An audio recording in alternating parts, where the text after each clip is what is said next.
Most Americans believe that people have a right to a lawyer.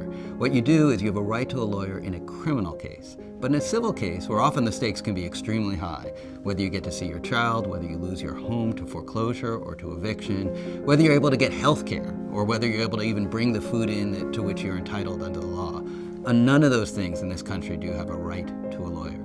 And that's where a place like Legal Aid comes in. Legal Aid's mission is to make justice real for the residents of Washington, D.C.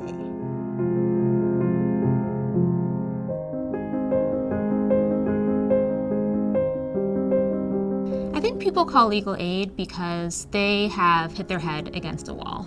What we're seeing is the tip of the iceberg when someone comes to Legal Aid with a legal problem, and it's only when you form a deeper relationship with a client as a person that you start to get a glimpse of everything that is coming behind that legal problem. In a typical year, Legal Aid serves about 3,000 individuals, and that's through full representation and advice. Legal Aid has been serving a lot more people since the start of the pandemic. So our intake line has been ringing off the hook, and we've been getting more online intakes than ever before. About 1,000 people who've died in Washington, D.C. since the pandemic started. In a lot of ways, that's a small number when you compare the 500,000 who died in the country. But the thing that's really shocking and really concerning for us is that 700 of those people are Black people. Yeah, we've seen COVID hit our Black neighbors very hard, and also our Latino and Latinx neighbors. Terrible, digo yo, para nosotros. Y cuando pasó la pandemia, lamentablemente, inmediatamente cerraron el building. Entonces, nos vimos en la situación de que nos comenzamos a atrasar con la renta, las utilidades. Entonces eso fue para nosotros bastante frustrante, donde comenzamos nosotros a buscar ayuda legal. Ms. Pineda is a former client of mine who came to Legal Aid because she'd been sued for eviction. Her landlord was alleging that she was behind on the rent at the time, but this was during the public health emergency when there is in fact a moratorium both on evictions but even on filing new eviction cases. Sí, mi asistencia legal fue bastante bueno, gratificante. Me dio mucha información legal. I was able to give her advice on what was likely to happen next in the case and the fact that the case was likely to be dismissed, which it ultimately was. Ya tengo viviendo en el 14 Street 12 años y fue de bastante ayuda porque hasta el día de hoy estamos aquí.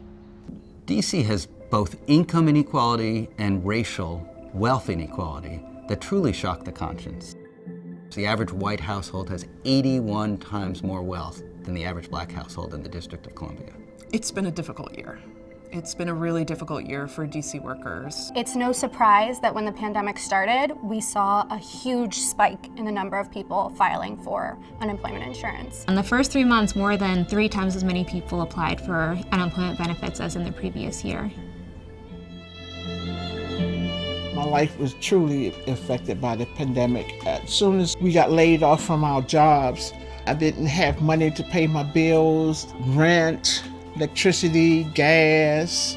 I applied for unemployment benefits and they denied me, so I called Legal Aid to find out, can they help me with the appeal? Ms. Spencer, like a lot of DC workers, had lost her job due to the pandemic. Under DC emergency rules, she was eligible for unemployment for a special federal program, but no one contacted her. I knew I had to appeal, but I knew I couldn't do it by myself. You need the lawyers to let you know your rights. Yes, she was eligible for a program, but it was a different program than the one she had applied for. I got the benefits like a month later. A month later, I got the benefits, my back pay, and then they continue on with the weekly benefits. My bills is paid on time, my rent is paid on time. When they came in to defend me, to help me with my case, I felt so protected, really protected. I had this smile on my face like, oh, we got this. You know what I'm saying? Because I have Legal Aid, And they say Legal Aid got the best lawyers in there. No joke.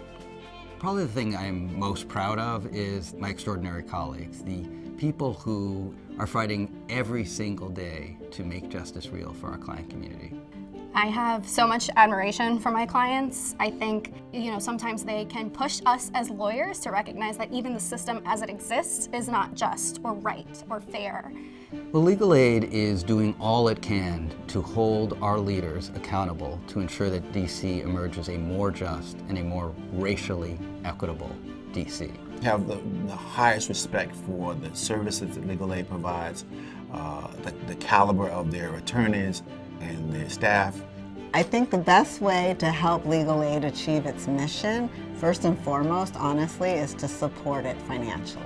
I think we can use all the help we can get, especially at this historic moment. Money that comes to Legal Aid is probably the best spent money that you'll hear about in legal services or in the nonprofit community in DC.